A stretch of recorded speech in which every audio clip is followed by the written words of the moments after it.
Right, guys, welcome back to the channel. Hope everyone's well and everyone's doing okay. So first off, let's do a bit of housekeeping. Please hit that like button for me, guys, and hit that subscribe button. Don't forget to hit the bell so you can stay up to date with all my lives and when I come on. Yeah, I need to grow the channel quite nicely at the moment. Yeah, just need to keep it going. So please hit them likes, guys. It does me, helps me out a lot. So let's talk about the weekend fixtures, shall we? So as we know, we had Chelsea Saturday early kickoff against Norwich, and Chelsea was obviously without their two main attackers, I suppose we can say, Lukaku and in Werner. But Chelsea, it didn't bother Chelsea in this game at all, missing them because they won 7-0. Quite an easy game. So a lot of talk was for Chelsea miss Lukaku and Werner, and they don't seem to miss either of them, to be fair, because I mean it was a dominating win, wasn't it? Demolition job against Norwich, and 7-0. It wasn't even, unkind to Norwich. It was a proper rout. It was a proper win by Chelsea, and it was well deserved at the end of the day. One thing I will say about Chelsea, a lot of people are saying that Chelsea are very defensive, very good defensive team, but they don't score enough goals. Now, obviously, apart from this, they won 7-0 against Norwich. I think they've actually second top goal scorers in the league and conceded less. So, don't know about that, but they do look more of a potent attack without Lukaku in that team. They need to play better up front. Mason Mount getting a hat-trick, I believe. He was pushed further forward in this game. I think he's been playing a little deeper for Chelsea of late. So he played a little further forward in this game. And he looked decent, to be fair. When he got a hat-trick, his first goal was class. It is with Mason Mount, obviously we're not Chelsea fans, but you hear a lot of Chelsea fans on social media and YouTube channels, stuff like that, talking about Mason Mount, saying maybe he's not the player, he's not this, he's not that, but he looks a decent player to me. He got a hat-trick against Norwich, and he's a talented young man. And Chelsea looked good against Norwich, and it is Norwich at the end of the day. They are the whipping boys, so we shouldn't get too carried away. But Chelsea are looking good, and the other team looking good are our title challengers, Man City. Man City playing Brighton. Now, I thought the 5:30 game, Chelsea have already played, put their marker down. Liverpool play on Sunday, Man City. Brighton's not the easiest place to go. Brighton are a good football team. They can give you trouble. But Brighton didn't lay a glove in Man City, especially in that first half. That first half display of Man City. The Man City are trouble for everyone, aren't they? And they're a fantastic, fantastic football team. There's no getting away from that. Even us Liverpool fans can't deny that Man City are a heck of a team. And they put the hurting on Brighton on Saturday afternoon, earlier Saturday evening, and you can only give them their props for that. You can only give them their props. It was a proper win for them. And in that first half, I think it was 3-0 up after half hour. Coasted, absolutely coasted. As I say, Brighton are a good team. They're a good footballing team, but Man City want a team like Brighton. That's perfect for Man City. You play football, you leave a bit of space, you apply pressure, you try to play high up, you play the right way. And that's why people like Pep Guardiola and Jurgen Klopp and that like playing Brighton. They give them their due. They're a proper football team, because they do, you should beat them teams, no matter how talented they are. So 4-1 Man City. Phil Foden, he looks fantastic. Horrible to say, I mean, because he plays for our rivals, but you got to acknowledge good footballers when you see a good footballer, no matter who they play for. And he's a very good footballer, generational footballer. I mean, his age, stuff he's doing. David Silva left 2 seasons ago now, and they didn't need to replace him because they had the replacement already there, Phil Foden. And remember when Pep Guardiola said Phil Foden was the best young player he's ever seen at that age. People were like, really? Messi? You did play him, But I don't think Pep saw Messi that much as an 18, 19-year-old in training, like he sees Phil Foden 24 hours a day. So you can see where Pep was coming from, and Foden's different class, and you got a brace. He's involved in everything.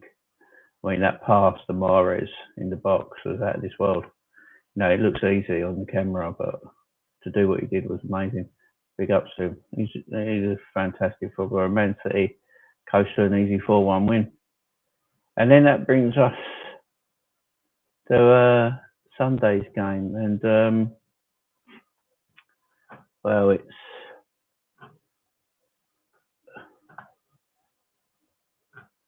weren't.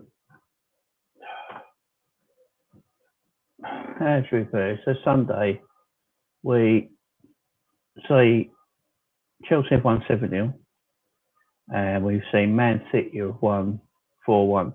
So our two closest title rivals have already put a marker down with big results. And so Liverpool playing Man United, their arch enemies at Old Trafford, the biggest derby in English football. It's not a derby. Just pure hatred.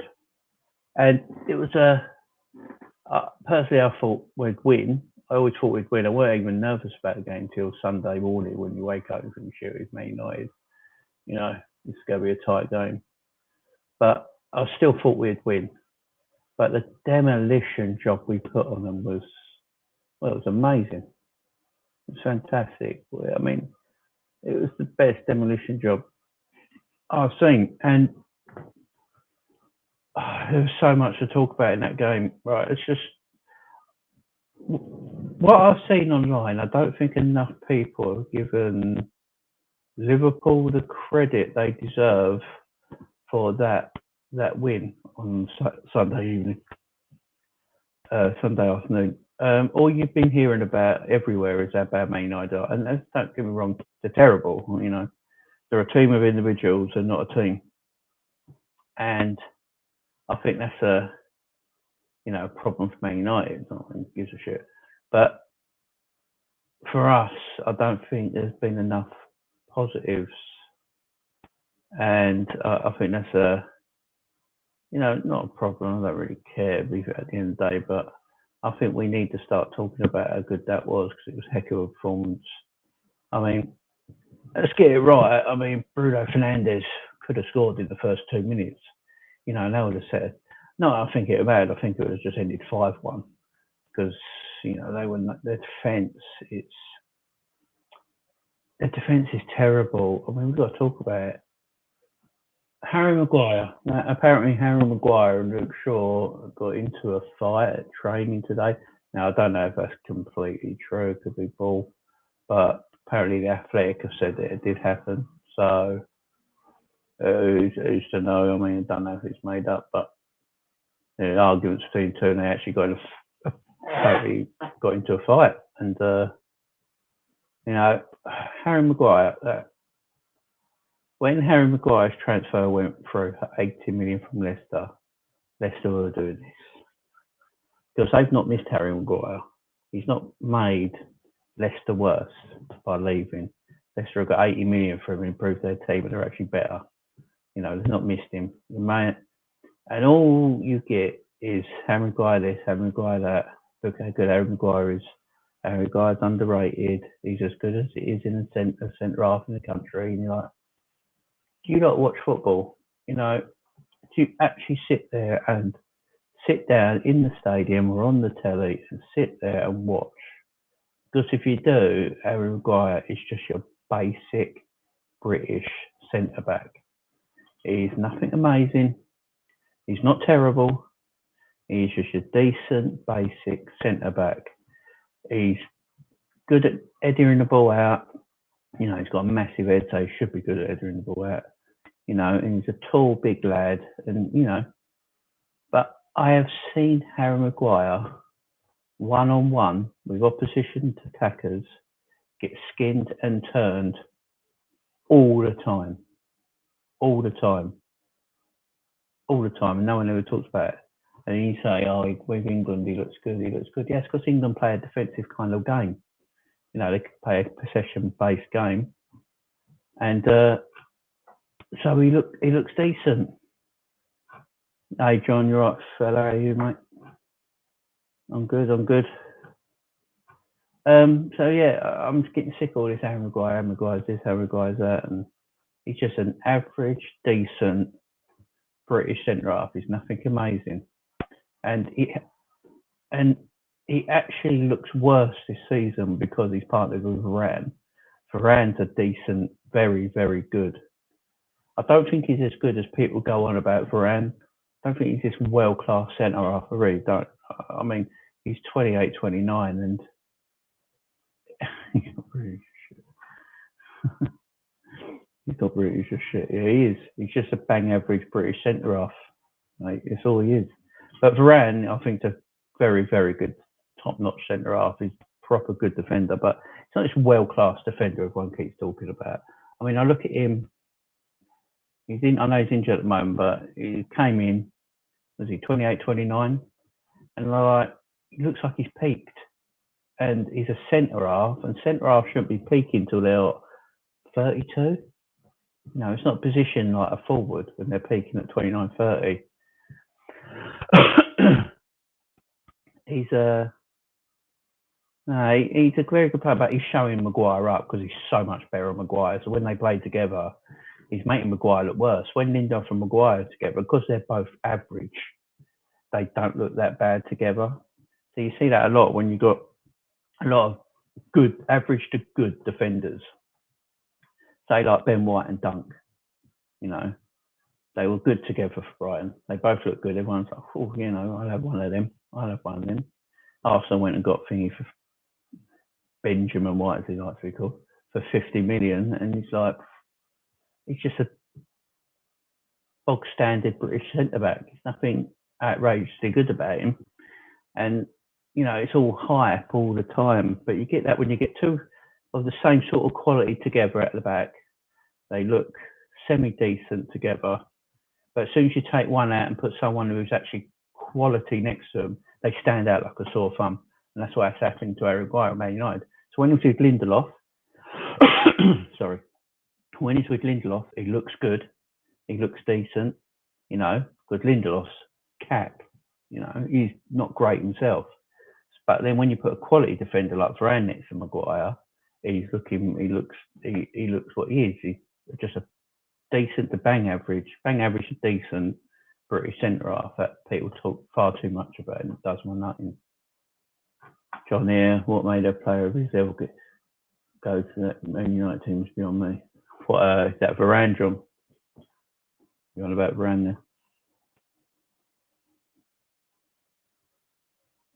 But yeah, I mean, I like Varane. Don't get me wrong.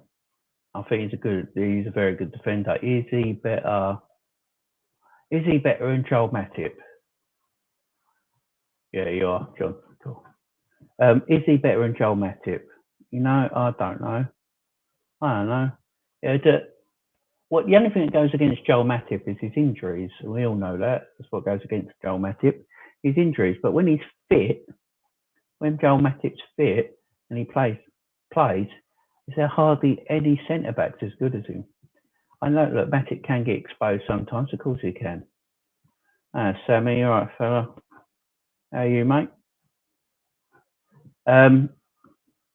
Yeah, of course, Matic can get exposed, but he says I think probably Matic and Varane are around the same sort of class, probably. But no one talks about Matic. He must be the most underrated centre back in the league. No one talks about him. He's been better than Van Dijk this season, and that's not saying Van Dijk's bad. He's just getting back from a 10-month injury that could have ended his career. He's not going to be great in 9 weeks, is he? But yeah, Man United guys are just that defence. It's shambolic. It's embarrassing. If you're a Man United fan, I want Ollie in. Tagged it on there. Ollie in. Let's keep him in. Give him a new contract. And Alex Ferguson. I don't say the sir with Alex Ferguson. Not in this lifetime. At the moment, me and Matic probably the best centre back. Yeah, he is. But he's so underrated, John. No one talks about him because all they know about Matic, he's injured. And is there a better centre? John, to be fair, let's say this. Is there actually a better centre? I know people going on about Chelsea's defence and Rudiger. Now, I don't know if you guys listen to Talk Sport, but there's a prat on there called Adrian Durham who thinks Rudiger is the best centre-half in the world and the best player in the world at the moment. And I'm not even bullshitting. That is what he said. Rudiger is the best player in the world and the best centre-half in the world at the moment. And he absolutely believes it. And I actually rung in. I rung into TalkSport because I was, what are you chatting about? You don't know football, mate. And I got onto their researchers and talked to their researchers, but they wouldn't let me on because the point I had, that's how he is. He's a complete prat, mate. I know he does what he's doing. His job is to get people like us to ring in so we can have a convo and a debate. So I don't know if he actually believes what he's saying, but it just annoys me. So I rung in, guys. I'll tell you this quick story. I rung into TalkSport, talked to their researcher before they let you onto the research and make sure they let you on before, get to the studio. And basically what I told the researcher is that Durham don't know what he's talking about. Rudiger basically can't play in a 4-4-2 at the back because it gets totally exposed. He has to play in a 3 at the back. And so basically I told the researcher, Durham don't know what he's talking about. You play Rudiger in a 4 at the back, play him and Christian as 2 centre-halves and their 2 full-backs. They get exposed all week. Every match they'll be exposed. They play 3 at the back for a reason. Teams play 3 at the back for reasons because they know they can't defend 4-4-3, 4-3-3 or 4-4-2 or 4-2-3-1. They know they can't defend the way they want to defend, setting up that way. So they can play Christensen, Rudiger, and Thiago Silva. And what they do, they put them 3 together, really compact, and then play 2 holding players right in front of them who barely move. So of course you can defend well like that. And Tuchel's a very good coach, so he sets them up beautifully to defend like that. A very rigid 3, really tight together, and then 2 holding, and then you've got your 2 wing backs who can defend and attack. So that's why they're good defensively. It doesn't mean Rudiger is a world-class centre-half. You put him in 4-4-2, and you put him and Christian together in 4-4-2, be shown up. It's people like it does me head in because they don't talk football sense. It does the tits in.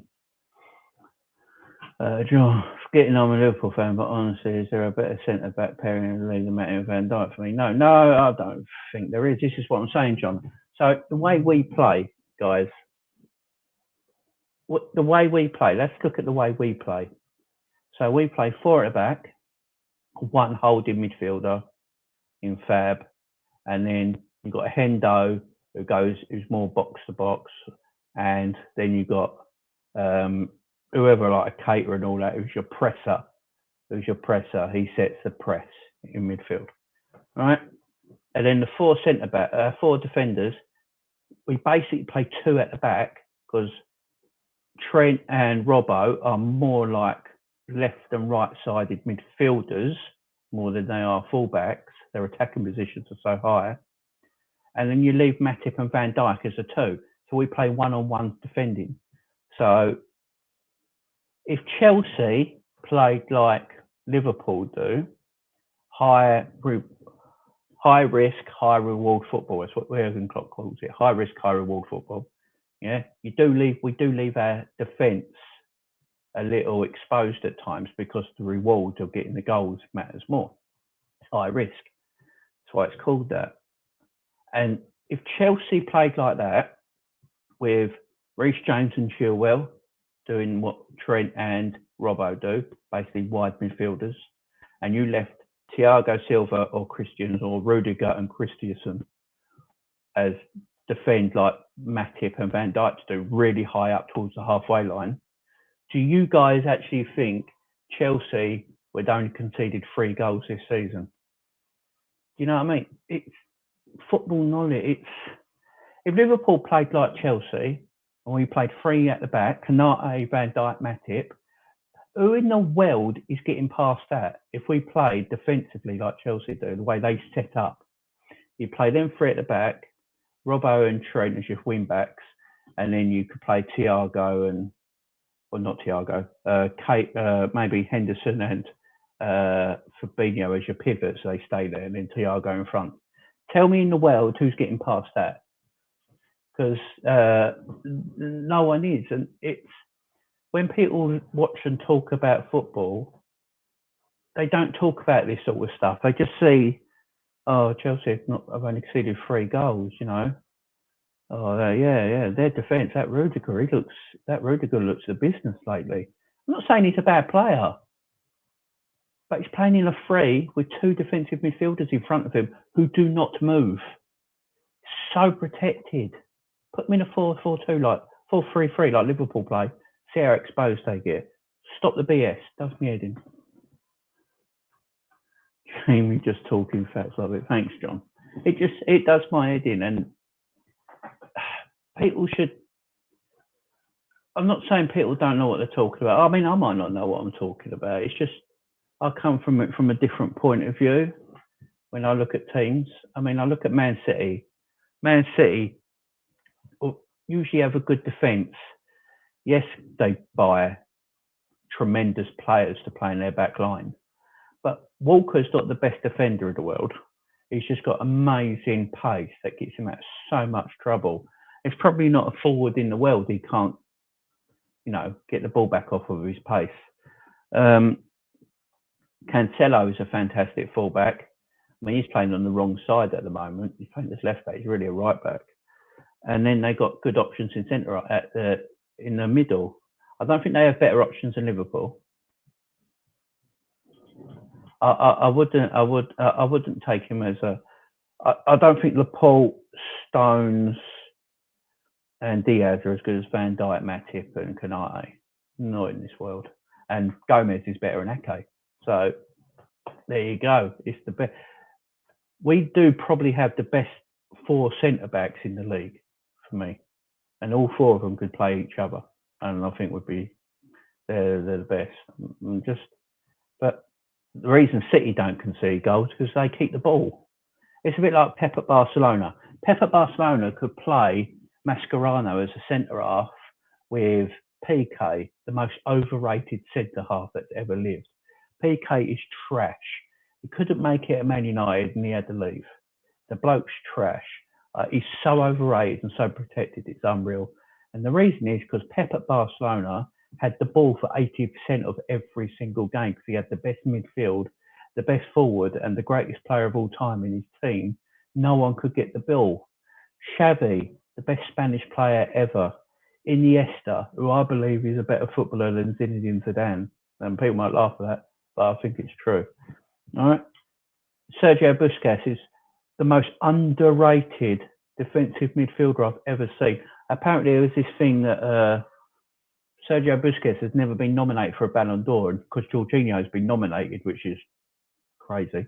And Sergio Busquets uh, uh, has never been nominated, and that just I like. How can you not nominate Sergio Busquets ever?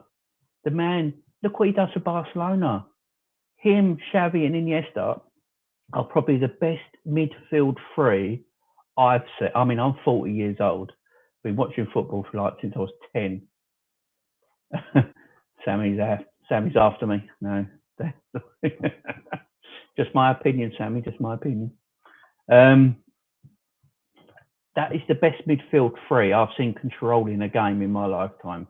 You know, that's why they didn't concede goals. That's why they could have PK, useless PK, and bloody Mascherano, who's a fantastic footballer at the back. And Pep does the same with Man City. So that's why they have good defence. Liverpool are completely different to them. Yeah, exactly. Yeah, exactly. Exactly. They don't. John, look how much Man City have spent on their back four and they still don't have a better one. That's too funny. Exactly. See, that what Matip was free. I don't think people realise Matip was a free transfer, and he's arguably one of the better free transfers for a defender ever in the league. You know, ever. And Van Dijk was 75 million. I remember people laughing when we bought Van Dijk for 75 million. I don't know if you guys remember that. I remember people were saying Van Dijk 75 million, Chris Smalling must be 100 million, and all this crap. And even people on social media and Sky Sports and people like, oh, is it too much money? And then what makes me laugh, people go, like Van Dijk plays for a few months for Liverpool from January that year, and everyone's going, oh man, this Van Dijk is world class. There ain't many defenders better than him. And like people think, oh, because he put the red shirt on, he's automatically a world class footballer. The bloke was balling out of Southampton. It's just no one watches and does their knowledge. Van Dijk at Southampton was probably the best bloody defender in the league, but no one acknowledges it because he's playing for Southampton. How can you be the best defender in the league if you play for Southampton? Do your knowledge, learn your football. The man was quality, and he's still quality. It doesn't matter. About four cost us 83 million. Yeah, that's hilarious, John. I mean, when you think about what Trent's obviously a free because he's a youth boy, come through the system, best right back in world football. Robbo cost us hardly anything because of the Kevin Stewart swap at Hull, you know. And then Kalate cost us 36, was it? Matip was a free. I think Gomez was like 3.5 million, and then Van Dijk 75 million. We have built a team. We've got 4 centre backs and 2 full backs for less than 100 million, and a lot of them would walk in a lot of teams in world football. You know, let's not get away from it. That is ridiculous. That's fantastic. And what's Sammy? Sammy, that's the best three in history. What the Iniesta, Xavi, and Busquets? I agree with you. Of history, what in club football, international football.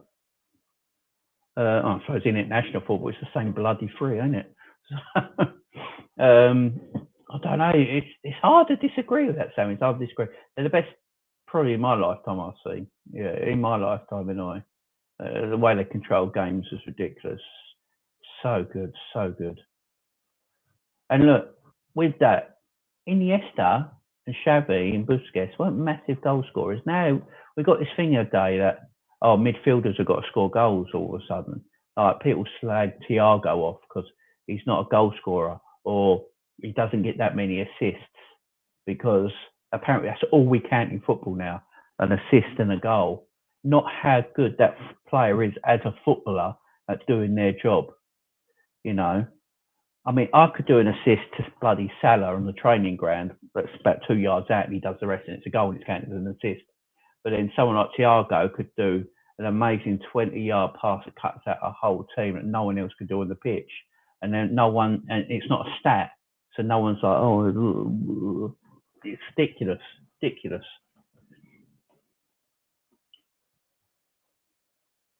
It's probably the rest right back at City. Yeah, it is. So, going off on a tangent there, I went a bit there, guys. Sorry about that. Went a bit mad. What's this? I remember when France has Zidane, Makelele and Vieira, but I'll take the Barca 3. Oh, Jesus. Makelele, Zidane and Vieira. Bloody hell. No wonder they won things. And you could add Petit into that, I think. 98, 2000. You could add Petit into that 3, couldn't you? I think he probably came in on your game. Manuel Petit, quality player. I actually preferred Manuel Petit to Vieira. I thought Petit was the best player in the world at one time for me, especially in around 97, 98. I thought he was an incredible footballer. But Makelele, basically, the defensive midfield role is named after him. That's how good he was. So let's get back to this Man United game. So, as I said, the defensive shit. I think we've covered that. And the midfield, like with Man United, they've got individuals, guys. I think we'll all admit that have extreme quality. You've got your Ronaldo, obviously one of the greatest footballers ever. That's one. That is one hell of a midfield 3. It's hard to choose out of them 2 threes to be completely fair with you. I mean, it's who you prefer, I suppose. But let's get the United so. United have great individuals. We all know that. They have got great individuals. Marcus Rashford, good player, great player. I think with Marcus Rashford, though, he needs to stop the politics and get back into his football because he's a heck of a footballer. He plays for Man United, but I can respect a good footballer when I see one, and he is a very good footballer at the end of the day. So you've got to respect the bloke. And, Marcus Rashford, if I was his agent or someone close to him, I'd say, look, you've done all you can with the politics. You've done a good job. And why don't you just, you've done what you can there. Let's get back to the football, what you're best at, what you're paid to do. So I think that's splitting him up a little bit. Bruno Fernandes is a very good player. Let's not get it wrong. Greenwood. I mean, Greenwood is special. He's complete. I would love Greenwood at Liverpool. I'm going to say now, could you imagine, guys, Greenwood under Klopp? Greenwood under Klopp would be hilarious. Greenwood's a special talent. I'm not going to sit here and say it's not because he's a Man United player. The bloke's special, and I don't think he's treated right. But I'll say now, I know he's a Mancunian. He'll never play for anyone else and all this malarkey, but I don't think he's treated right, Man United. Harry's not the number 9, and you just play him every week. You rotate him occasionally because he's young. You don't want to burn him out. But he should be Man United's number 9. They keep playing him on the right 9. The bloke don't know when he's coming or going, and it's not good. It's not good for that player. Personally, I'd say get out of there. Go to Liverpool. Come over to Liverpool, Klopp. Go Man City with Pep, because I like to see fantastic footballers playing to their ability and coached properly. And God, if he was number 9 for Man United for the years to come, that's scary. So I'm sort of glad at the moment he's not, to be honest. And they got amazing individuals, Man United. But Man United's problem this season, their summer transfer business. And John's sort of taking it from me here. Man United's biggest mate is signing Ronaldo doesn't press whatsoever. It's exactly correct. Ronaldo was a vanity transfer. Jadon Sancho was a vanity transfer. I'll go with Sancho first. It was all about vanity, guys. It was about, look at us, look at we're buying. We ain't got a fucking clue how to deal with them, but look how we're buying them. Sancho, they were after Sancho for 2 years. Let's not get so. It weren't just like, we wanted Sancho and he can't. They were after him the season before. So they've been after Jadon Sancho for 2 seasons, yeah? And they have no idea how to play him or use him.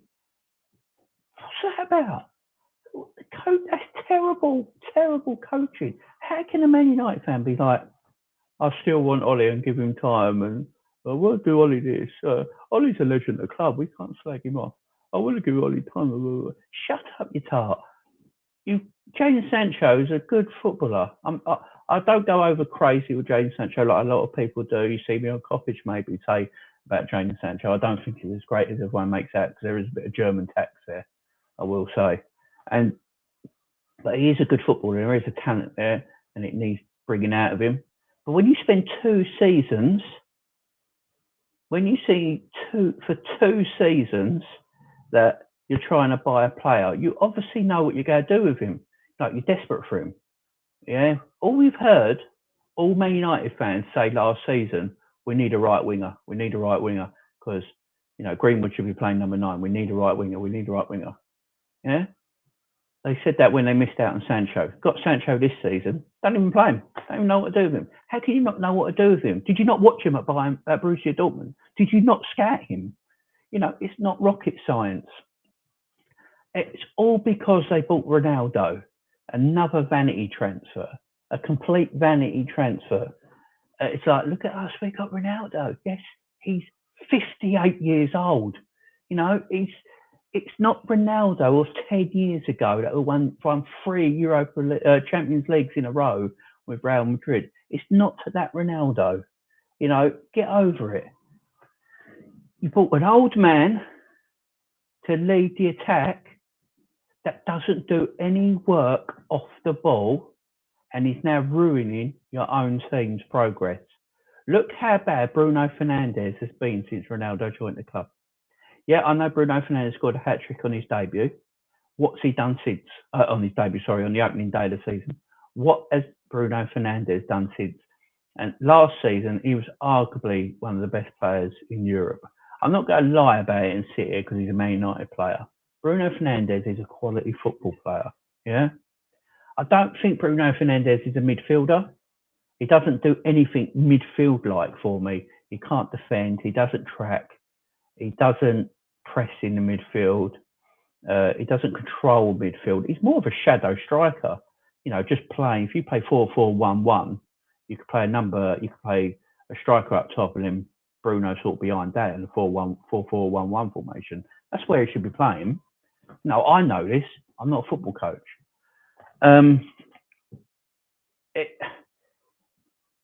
It just makes me laugh. Like, how do you not know how to use these quality players you got? But I will say Bruno does go missing in big games. Though you are correct, Sammy. I do think he does go missing in big games. He is a bit of a flat track bully. There is no doubt about that. But I think that I can't still say he's not a very good footballer. I know he goes missing in big games. Thierry Henry went missing in big games. Still a world-class footballer. I wouldn't say big games, but finals. That's what he's famous for. But I wouldn't say he's not a world-class footballer at the same time, still at the same time. I think he's a very good footballer. Just not used properly. It's all because of the Ronaldo project. Ollie's like, right, we'll just get Ronaldo. We'll just play him. And then we'll play round him. Ronaldo will win us games. So we'll go win 21 titles. No, you're not. No, you're not. You play Ronaldo. I'm glad Ronaldo played on Sunday. Because as soon as I saw Ronaldo was playing, I was like that. We're winning. Ronaldo can't press. The man can't run. Curtis Jones beat him to the ball and he got so annoyed by it, he fouled him and tried to kick his kidney out. Let's get it right. Ronaldo, he can't really run anymore. And he can't press. Yes, he will get you the odd goal here and there. Yes, he will always score goals. That's what Ronaldo does. He's a goal scorer. But what Ronaldo does, he waits in the final the final third of the pitch, stays the width of the 18-yard box, and he waits for the play to come towards him. And then he's got enough legs in him to do them 5 to 7 yard runs from the 18-yard box into the box. That's where he's excellent at. There's hardly anyone better. But you can't do that in the English league. You can't goal hang. And that's what he does at the end of the day. Hi, Chris. Henry didn't score in finals in his career. Hi, Chris. How are you, fella? You good? Henry didn't score in any finals in his career. Yeah, exactly. Doesn't mean he's not a world-class footballer, though, does it? He's still, still Thierry Henry. But I get what you mean. How are you anyway, Chris? I hope you're well. But it's what I was going to say. Christopher, United will probably go for Declan Rice, right? We all know, we're not Man United fans. Most of us are Liverpool fans here, hopefully. And we all know that watching Man United, you're like, they don't need Ronaldo. They've got quality attacking players there already. They need a defensive midfielder because you can't play Pogba and Bruno together. Bruno doesn't track back. He can't defend. He's not a tackler. He's not really a presser. So you play him and Pogba together. Pogba, for me, is the better footballer out of the two. I think Pogba's a tremendous footballer. But, yeah, it's up here. It's all up here, guys. It's mental. It's mentality. If you haven't got mentality, you can be the best technical footballer on earth. But if you haven't got the mentality and the hunger and the drive, you won't be the best footballer on earth. Look at Messi and Ronaldo, right? Messi and Ronaldo are in their 30s, still going now because they have the composure, the mentality, the drive, and the technique, and the technical genius. And that's why they're the two of the greatest footballers of all time. Paul Pogba will never, ever be like that because it's not up here. And you can't play them two together and not have a defensive midfielder. Fred is trash. I don't even know if Fred's Brazilian. If he's Brazilian, he's the worst Brazilian I've ever seen. We need to see his passport because he's not Brazilian. He might be from Chile or something like that, or Paraguay. He might be from Paraguay or Honduras. Let's say he's from Honduras. Yeah, Fred's from Honduras, and he's not Brazilian. If he is Brazilian, he's the worst Brazilian footballer I've ever seen. He's rubbish. And then you've got Scott McTominay, McFred. If we had a midfield partnership named after what sounds like a McDonald's hamburger, Fred is from Jamaica. If we had a midfield partnership that sounded like a really crap McDonald's hamburger, I'd want to shoot. I'd be like, oh my God, this is awful. Please don't give them that nickname. It's terrible. I mean, Brexit midfield was their worst, But that Brexit midfield bloody won the Champions League. But it's just so we turn up on Sunday. I see Ronaldo in the team. I'm like, yeah, we're winning this. And it was a 5-0 demolition job. And Mo Salah, I'm going to say it right now, Mo Salah is the best player in the world. I know Sammy might have me on this because he's going to say Benzema. But Mo Salah at the moment is the best player in the world. And I like Benzema, don't get me wrong. I think Benzema has been so underrated for quite a lot of his career. And when he was playing with Ronaldo, he gave up all his goals to be Ronaldo's foil. So he set up Ronaldo for everything because Ronaldo has to be the headline maker, not Benzema. Now Ronaldo's pissed off. Benzema's showing you how good of a footballer he actually is. And but I don't think Benzema scores the goals Salah does in the English Premiership. I just don't think Benzema does that sort of. Salah is on what he's doing. He's like Messi-like at the moment. And I'm not saying he's like Messi or anything like that before anyone freaks out. I'm not saying that. But I'm saying what he's doing at the moment is like what Messi does. And I don't think there's a better player in the world at the moment. And he plays for Liverpool. We should all be happy. I mean, I personally think he's going to break his goal-scoring record of his first season. I really do. He's on course already. He's got 15 goals. I mean, he's on course. He's got 15 goals, guys, in all competitions. Can anyone actually see him slowing down? I know we'll get to the AFCON in a bit when I'm going to talk about the AFCON. I know he's going to have a break there. But can you guys actually see Salah slowing down? Because I can't. Let's get some of your questions here. Sammy McTominay don't even start me for Scotland. They play him as a centre back. Tells you everything right there. Christopher, I think Salah is close to being the best overseas player ever in the Premier League. He ain't far away, mate. I think if we win another Premiership or a Champions League or something like that, it's hard to question that he ain't. Fat shame we know one better than Mo right now. No.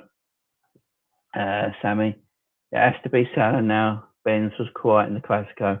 Salah ain't having quiet games at night. Oh, Sammy, welcome. That's big for Sammy, guys. He loves Benzema. I didn't watch the Classico because I think that was it. That was the same time as the Man United Liverpool game, wasn't it? The Classico in Spain. But I didn't watch the replays or anything like that because it's not the Classico anymore, is it? It's one very average team that's got no money anymore versus a semi-decent team that are a lot richer.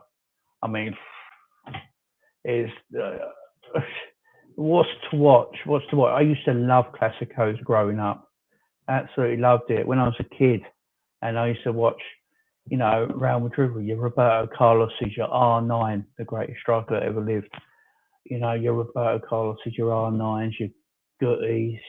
Oh, it was just Casillas in goal, Herrera.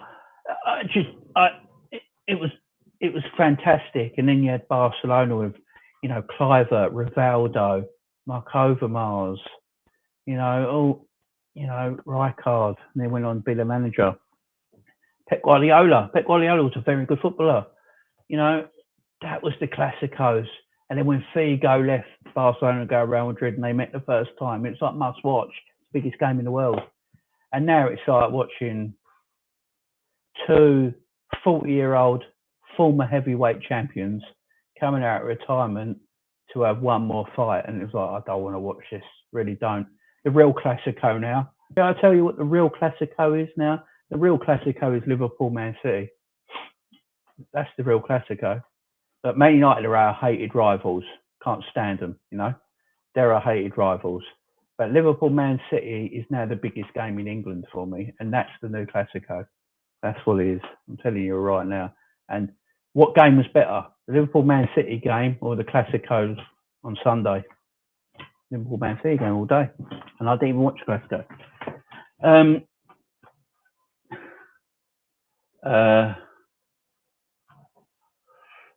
Sammy, we need signings, bro. Yeah, I'll get to that in 1 second. And John seen something the day the AFCON could be called off. Don't know if it's true, but yeah. So let me just finish this off, and we'll get to that. So yeah, Salah hat trick. I think he's the first player to score a hat trick ever in the Premier League at Old Trafford, something like that, some ridiculous history made there again by the King. I mean. But guys, his second goal, his first goal. Oh, hang on, Sammy coming in. Don't get angry, Jamie, but I'm feeling against game will be Bayern versus City if it happens in the Champions League. Sammy, I like you. No, fair enough, mate. Fair enough. Bayern Man City would be a heck of a game, but we're going to beat them both. No, it's good, mate. It's cool. But Mo Salah, that his first goal. The way he shrugged Shaw off. Shaw was still at the buffet. That's where Luke Shaw was. He was at the buffet, like, I'll get a hamburger, a pizza, chicken wing, a vol au vent. Yeah, I need a vol au vent.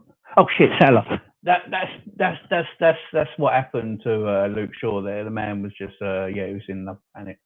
And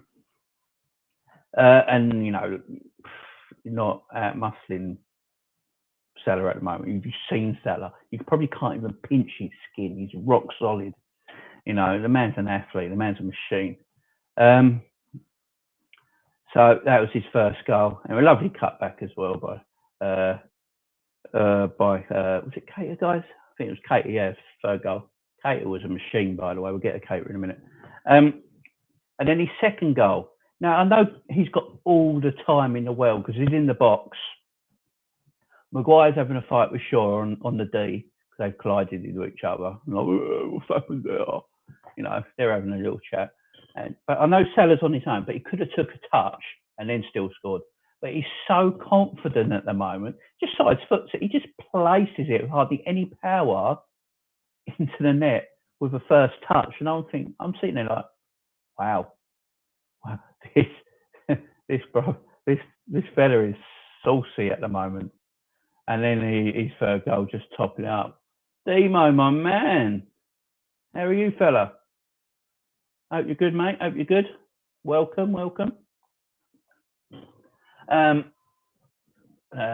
Sammy, I don't rate Henderson, but that Modric type pass was mad. Yeah, Hendo's pass for Salah's hat-trick. Right, if De Bruyne did that, we'd get a documentary on Sky 1 the next day. I'm telling you right now, if De Bruyne did that pass, there'd be a documentary, a little 20-minute documentary, how that pass was made in Belgium, delivered on Sunday at Old Trafford. That's what it'd be.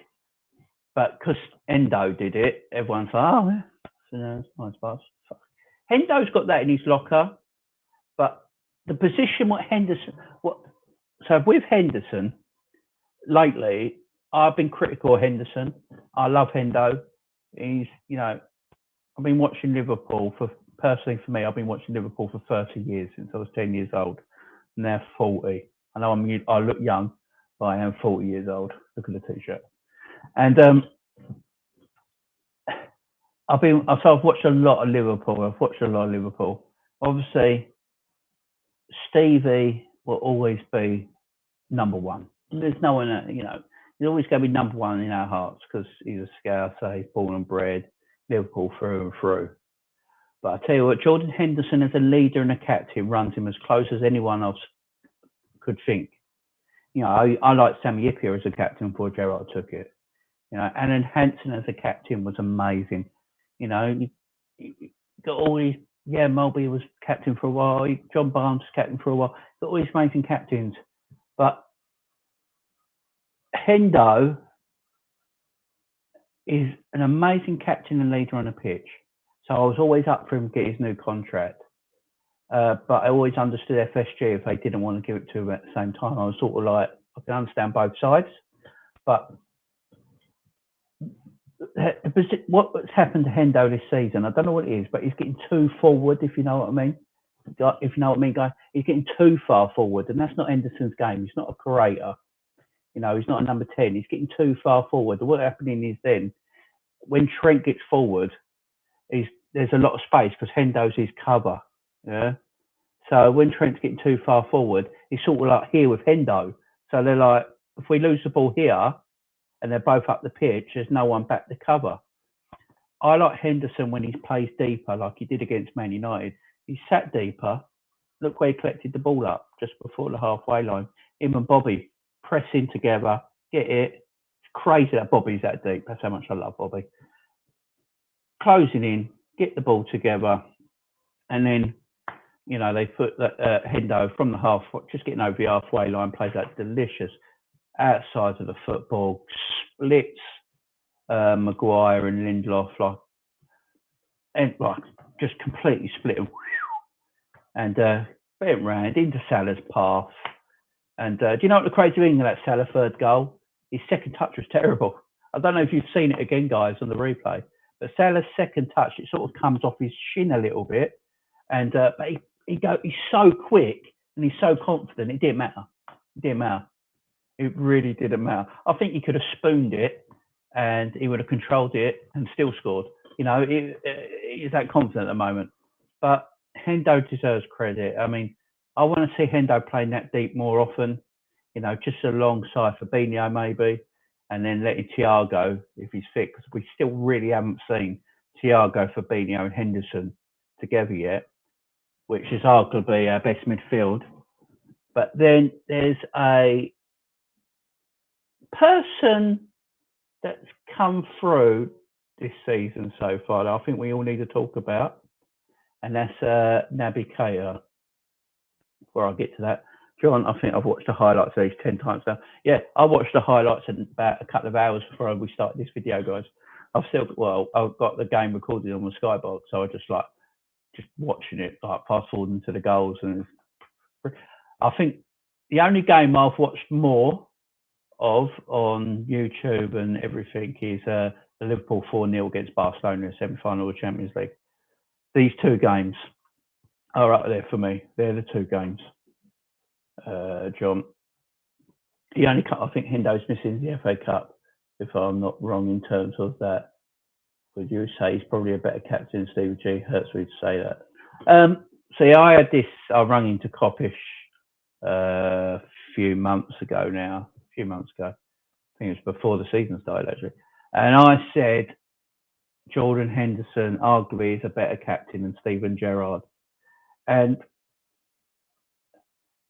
I think people took it wrongly, thinking I'm saying he's a better footballer. Steven Gerrard, as a footballer, is, Endo is nowhere near. But it's hard to not acknowledge his captaincy and leadership. Look, through COVID, when the pandemic started and everything got halted and all that, and everything stopped, and it was absolutely awful. And Henderson's the one who got all the captains in the Premier League together. He's the one who did all this and wrote letters and started charity work. And I think we just forget how good he is. I don't know if he'll ever be over Gerrard, because Gerrard's a Liverpool boy and he's just one of a kind, only generational talent. But I think he does only need the FA Cup. So he won the League Cup, didn't he? With Kenny, when Kenny was manager, we got to the League Cup and FA Cup final that same season, won the League Cup and lost the FA Cup final, if I remember rightly, to Chelsea, wasn't it? 2-1, if I remember rightly. So yeah, he does only need the FA Cup.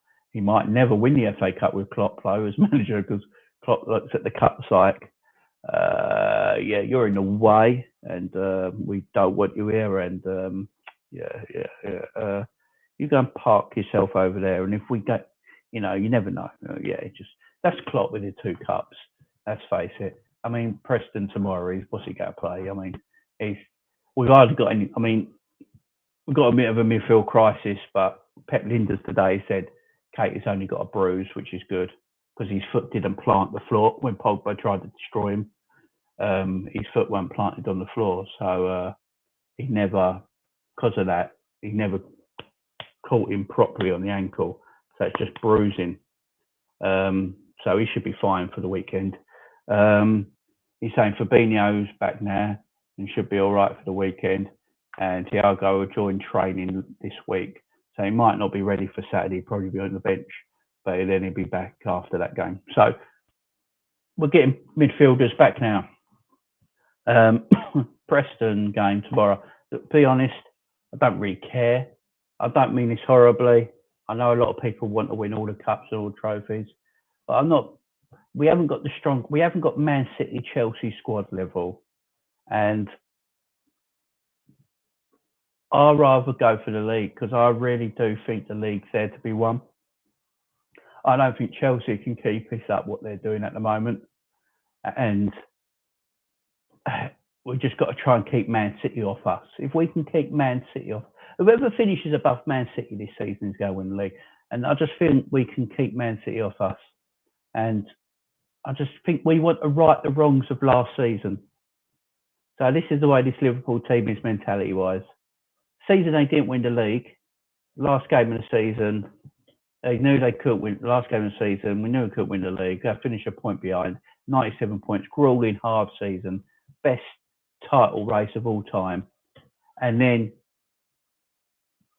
2 days later, you go and beat Barcelona 4-0 to go to a Champions League final. You're kidding me? That's the mentality of this team. Yeah. Following season, they go, we're going to carry on and we're going to win that league because we know we can. And then they went and won it. Season after that, last season, COVID hit. It was a proper COVID season last season. Everyone's saying we should have got the COVID Premier League because it stopped in March. No, last season was the COVID League. No fans for a whole season. And that's the COVID League. That league was, Man City won the league on 80-something points. They dropped way back behind there. Everyone else is crap. Man City won the league at a canter because everyone else was trash. And we still finished third.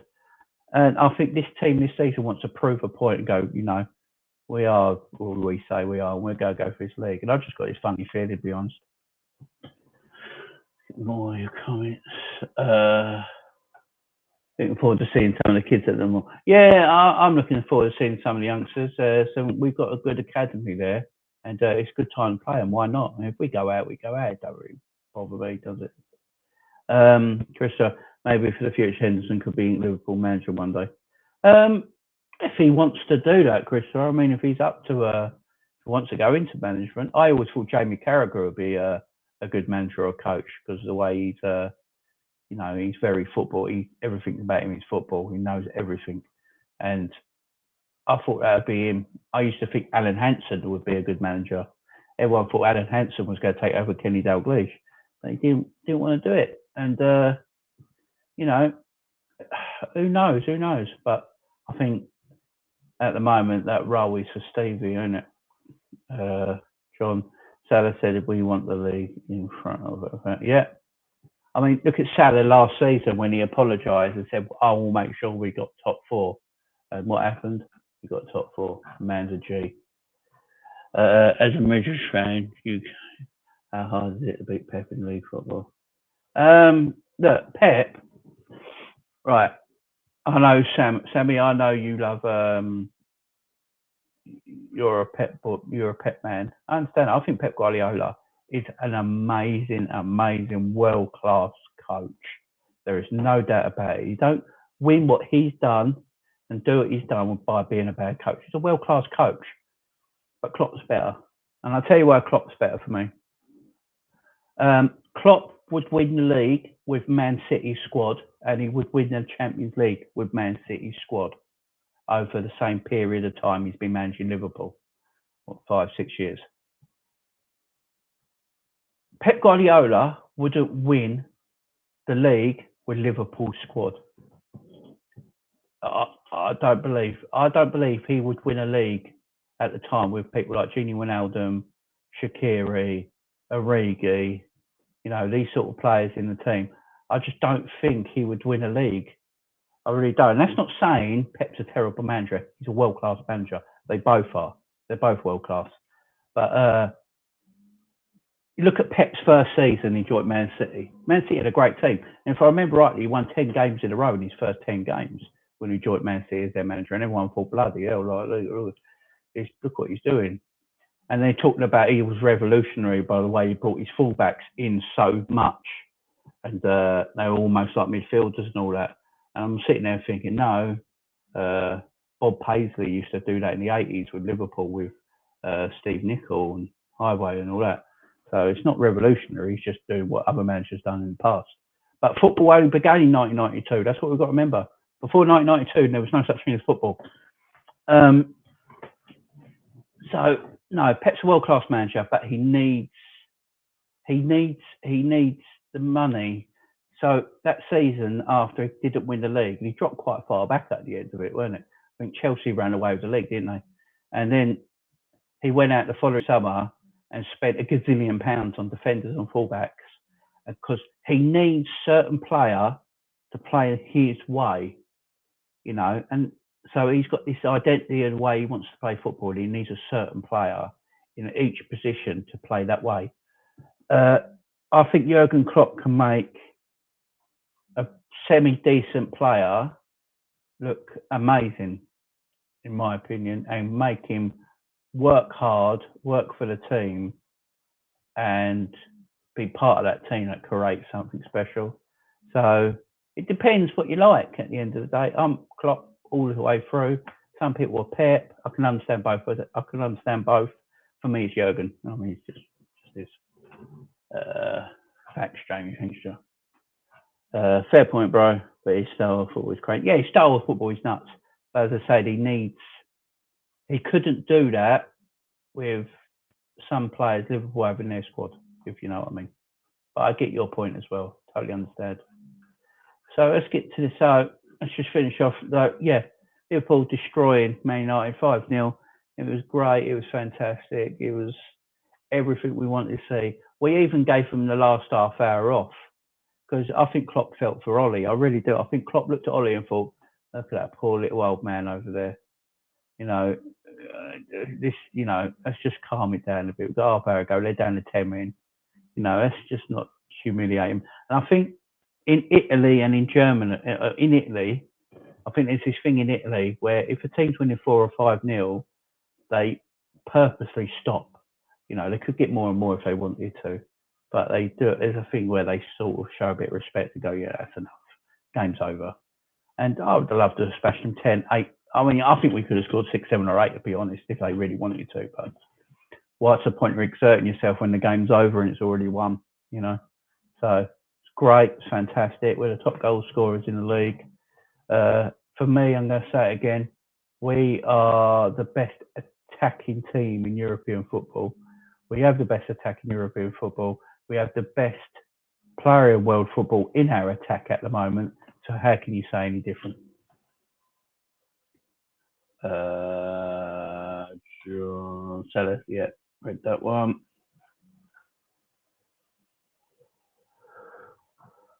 Jamie, I see you guys and you can complain about Tyler every week. We get Peter Drury where I live for Premier League games. I wish we had Peter Drury.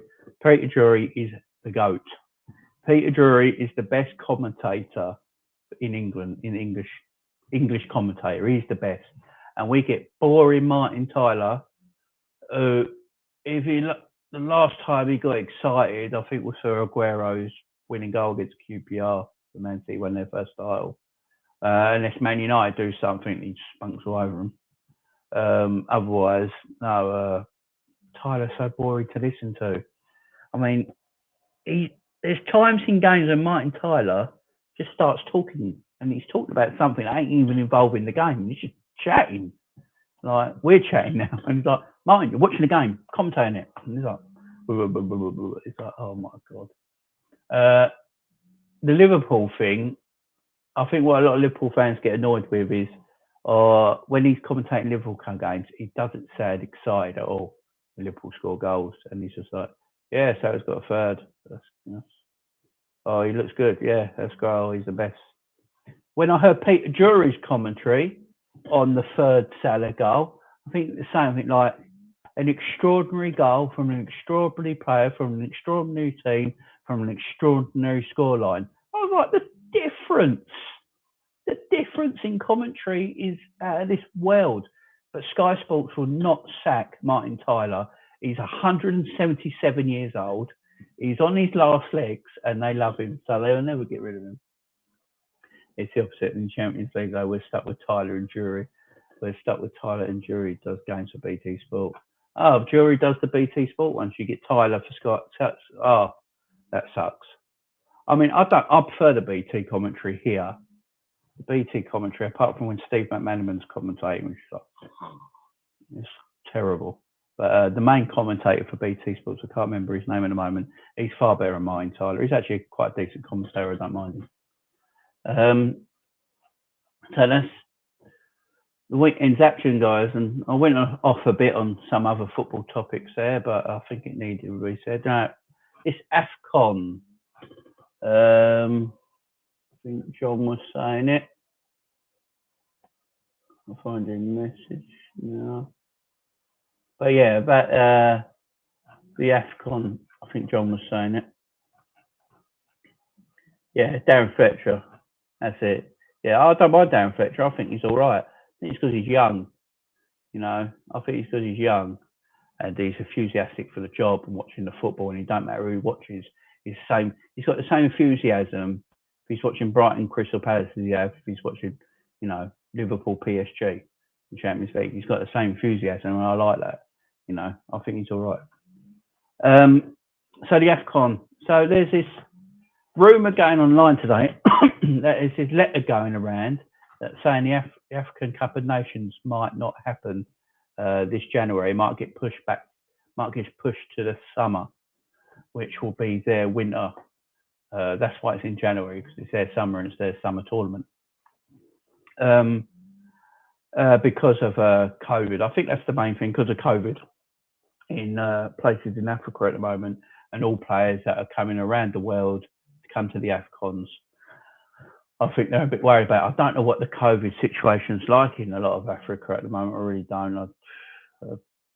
So I don't know if that's what they're worried about. All the players, and it's not just the players; it's coaching staff, medical staff, doctors, physios, and then it's TV companies and production companies and all this all coming around the world for a 4-week tournament. And I think they're a bit worried about it. Cheers, Sally. I'll see you later, mate. Thanks for coming.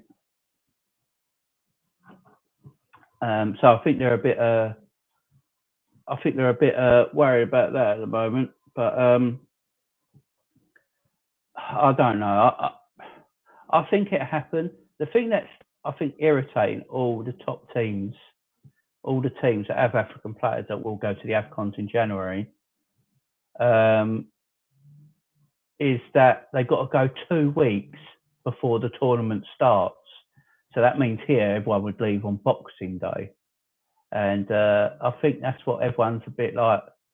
Yeah, we leave 2 weeks. We have 2 weeks of training for World Cups and European Championships in the summer because there is no other football. So the season's finished.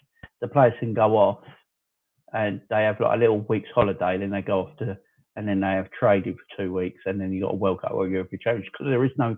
The season's finished. There is no other football to worry about. But this is in the middle of a football season, and you're asking these players to go for 2 weeks, then do the tournament for 4 weeks, so they're out for 6 weeks. And I don't think that's right. I don't think that's right. I think I know Liverpool. I think Jurgen Klopp. Apparently, what I was reading, Jurgen Klopp is in good with the AFCON. Everything at the AFCON and all that, and everyone who runs it and all that. He's in good spirits with them. They've had good communications in the past, and everything's happy there. And he's trying to get it that Salah and Mane and Keita don't have to leave till after the Chelsea game. And if that can happen, they'll only miss 2 league games and 2 FA Cup games because we've got a 2-week winter break. And in that 2-week winter break is the quarters, the semis, and the finals, I think, of the AFCON. So they'll be back after that.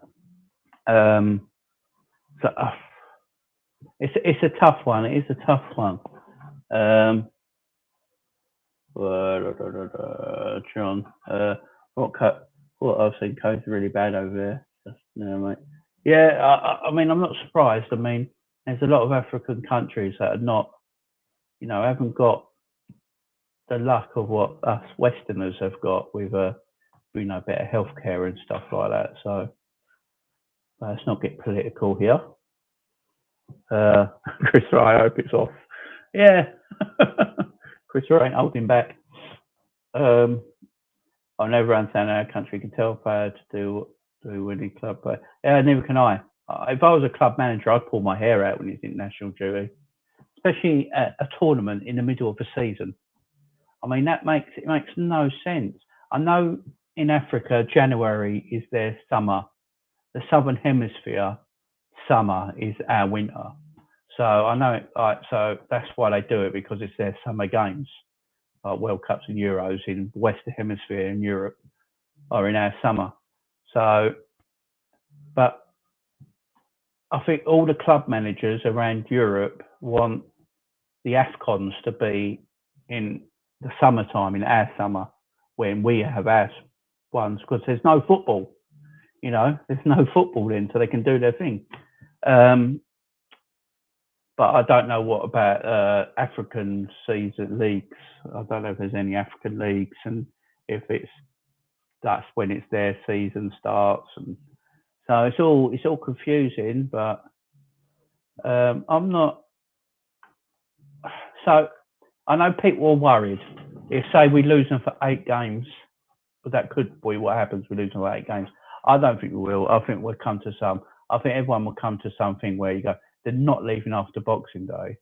They're going to leave before just New Year, and then you can have them. Because you pay their wages. They belong to the club. They've got a contract with the club. And the Salah, I know Salah and Mane obviously love playing for their country, and it's different to it is in Europe.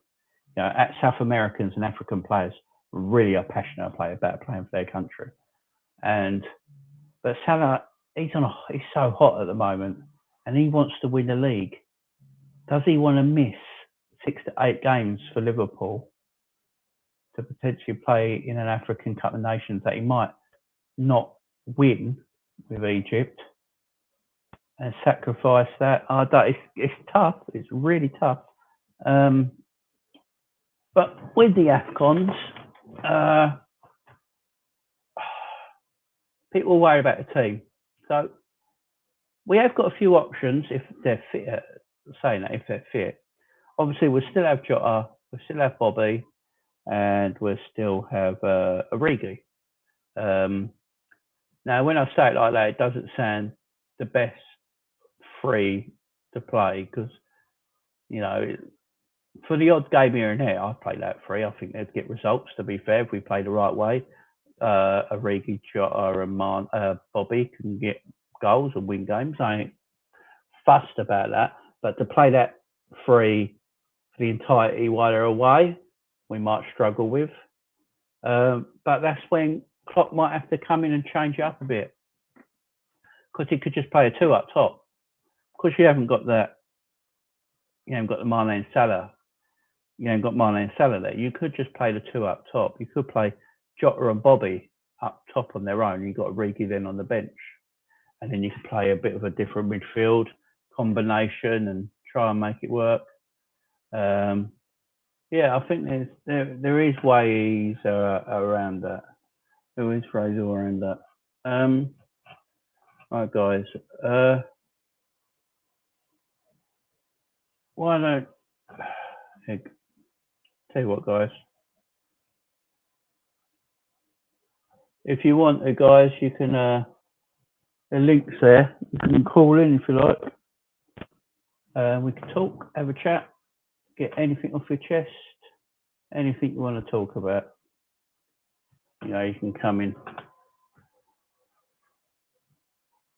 Just let me know. But so I wouldn't be I won't be too worried about the AFCONs at the moment.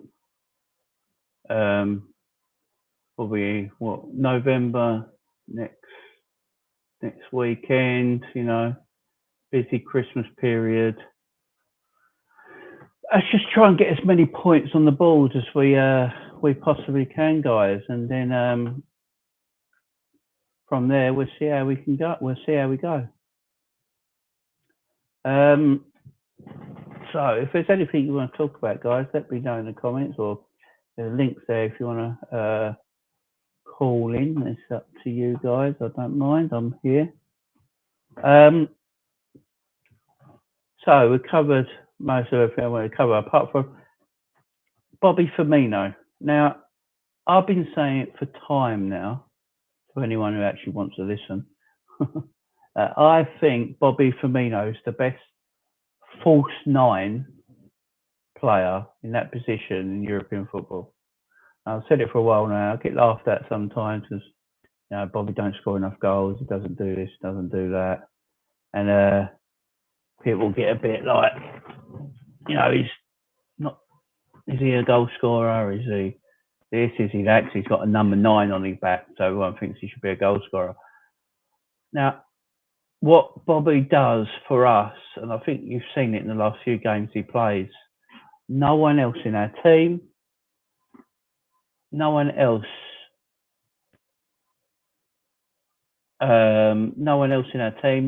around I don't think can do what he can do, to be fair, guys.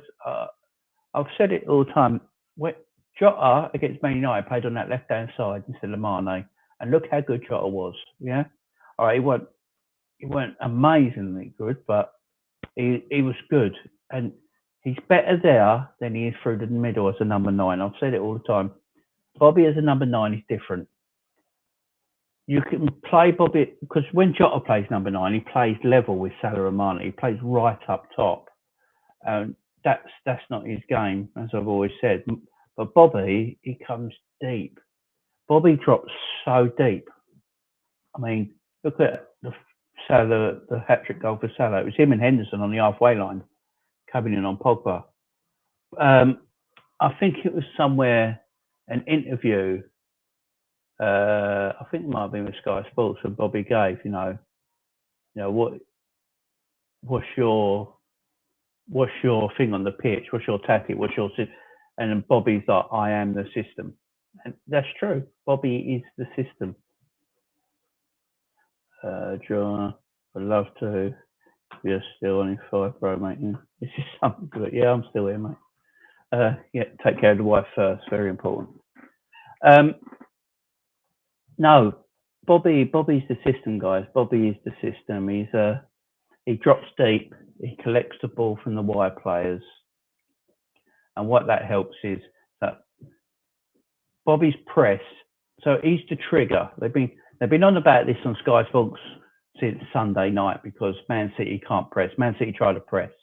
What was his name? I can't remember what it was. I think it's Bruno. Tried to press Van Dijk from 20 yards. From 20 yards. That's ridiculous. He tried to press Van Dijk from 20 yards. And Van Dijk's one of the best passers of football as a centre-half in world football.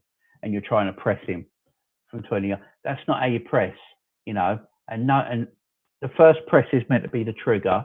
And then the rest of the team can all press it as well at the same time. But obviously, Man United don't know how to do that.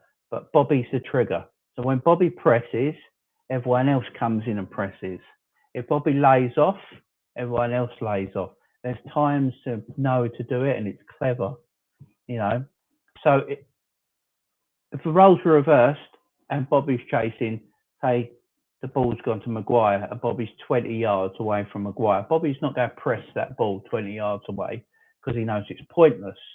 You might as well stay there, keep your shape, wait for Maguire to just hoof the ball, pass the ball out, whatever he's going to do, and then you press from there.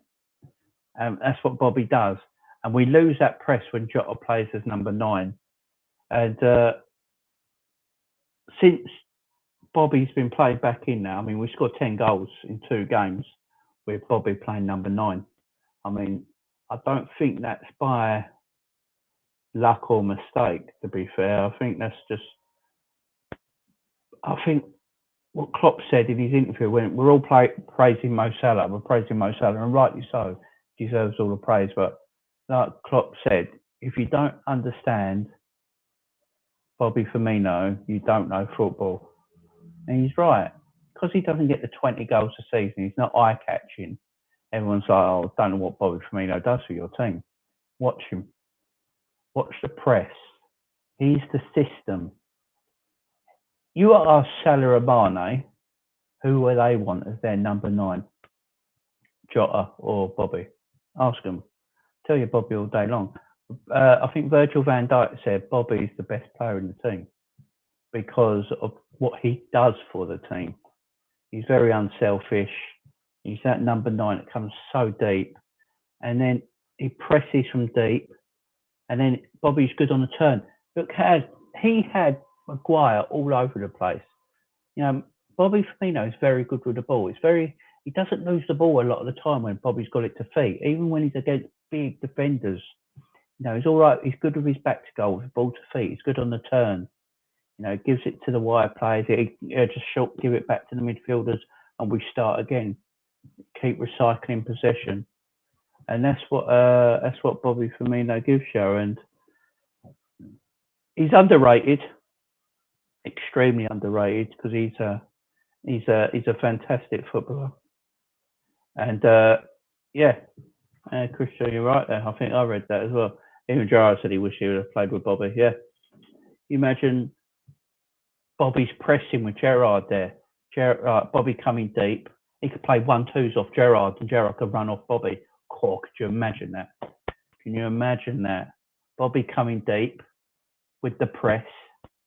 Then he could play passes off Gerrard. Gerrard could play passes off him, running behind Bobby. That's why Gerrard would love to have played with him. He's extremely unselfish. He does get his goals. He's got the same goals as £100 million Lukaku, or the £100 million pudding, as I call him. £100 million pudding. That's all Lukaku is. He's He's just an apple crumble and custard. He's heavy and pointless. He don't give you. He's a flat track bully, a complete flat track bully. Is Lukaku, and we've seen it already. I think Man United fans tried to tell Chelsea fans, don't get too excited. You know, Lukaku will start well, but then he'll disappear as quick as he arrived. And Firmino's got the same amount of goals here, and I hear Chelsea fans, oh, what's Bobby Firmino do? What's Bobby Firmino do? Well, he's got the same amount of goals as your £100 million striker. That's what he does. Mane's got 5 goals in the league this year. Totally goes unnoticed. 5 goals in the league this year. Jota's got 3. Bobby's got 4. And, you know, Salah's got 12, 15 in all comps. Ridiculous. I think Bobby's got 5 or 6 in all comps. I think he's got the same amount of goals as Ronaldo in all things this season. You know, don't sleep on Bobby Firmino. He's a fantastic footballer, and if he's fit, if Bobby Firmino's fit, and he should play. That front three, I know people are worried about age. You know, everyone goes, oh, they're 30, they're 30. No, they're 29, they're about to be 30. Like when you're 30, all of a sudden, you're 29 years old, you're really good, you're a world-class footballer, you've hit 30, all of a sudden you're crap. I don't know where this acknowledgement of, oh, you're being 30, 31, 32, all of a sudden you're a terrible footballer.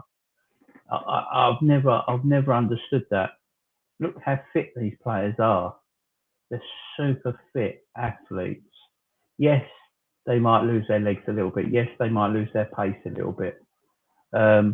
But it don't mean they lose their ability, their cleverness, and their knowledge and their mentality up here. If you've got all that still, you can be 37 years old. You know, obviously you won't be able to play every week. There is limits, but you still can play. You don't need to retire. Look at Salah. Salah reckons he can play till he's 39. And I believe him. The man is fit as anything. He's fit as a butcher's dog.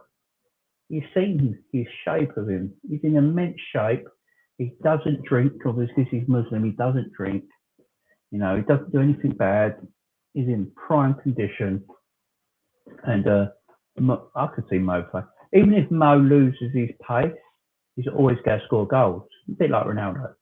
Always going to score goals.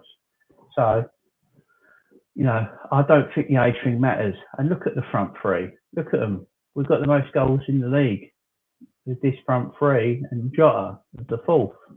You know, they're not dead guys. They're not gone.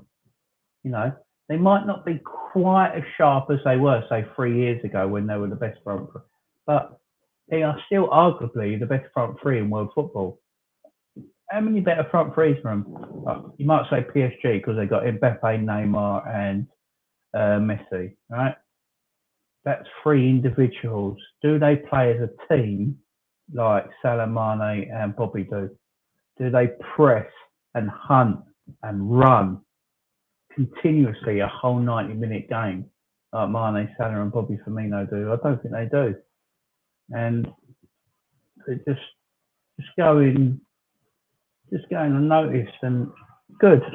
I mean, I don't know about you guys. When the season started, everyone was talking about who would be the top goal scorer. I don't know if you remember this, because Lukaku and Ronaldo came into the Premiership again in the same summer. And everyone's going, who's going to be the top goal scorer? Is it going to be Ronaldo? Is it going to be Lukaku? Ronaldo and Lukaku. In Italy, you know, Lukaku won the league, but Ronaldo outscored him. You know, who's it going to be out of the two? And I think people forgot that people like Mo Salah exist. Mo Salah was sitting there thinking, okay, watch this. Yeah, watch this. And I think Ronaldo realised that on Sunday. He realised, oh, there's a new GOAT in town. You know, there's a new GOAT in town. And I think that was a lot of his frustrations for Ronaldo in the Man United game when he tried to kick bloody Curtis Jones' kidney out of his bloody back, you know, through his stomach, right out of his like, here goes his kidney, because he was frustrated, you know. You know, he's watching the new king. John? Where am I? How's you? Yeah, I'm good, mate. How are you? Not too bad, mate. Not too bad. Still buzzing from the weekend. Oh, yeah, totally. Yeah, it's fantastic. Still buzzing. I think I've Um, watched it about a million times. Easy. You can't get bored of it, can you? Nah, no, I 5-0 can't, at mate. Old Trafford. Unbelievable. It's funny. As I said, the two best games for me last few years has got to be that and the Barcelona game. They're the two I watch. The Barcelona I 4 don't think 0. I've seen. I don't think I've seen a better away performance from their boot in my life. No, that was superb, and it was against our arch rivals, so it was, yeah, I couldn't be more. It was just fantastic. That But, and the home performance against Barcelona are the two best 90-minute performances I've seen from us. 100%, Complete 100%. complete performance. It's like I've only actually seen the Champions League final when we beat Spurs twice because it was an awful game. But It was I've watched the Barcelona game about a gazillion times. That was like our the final. the Barcelona game should have been the final.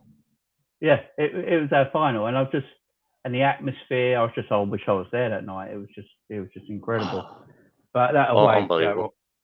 the away result was just incredible. So I was just having Um, a rant there about Bobby Firmino, how underrated he is.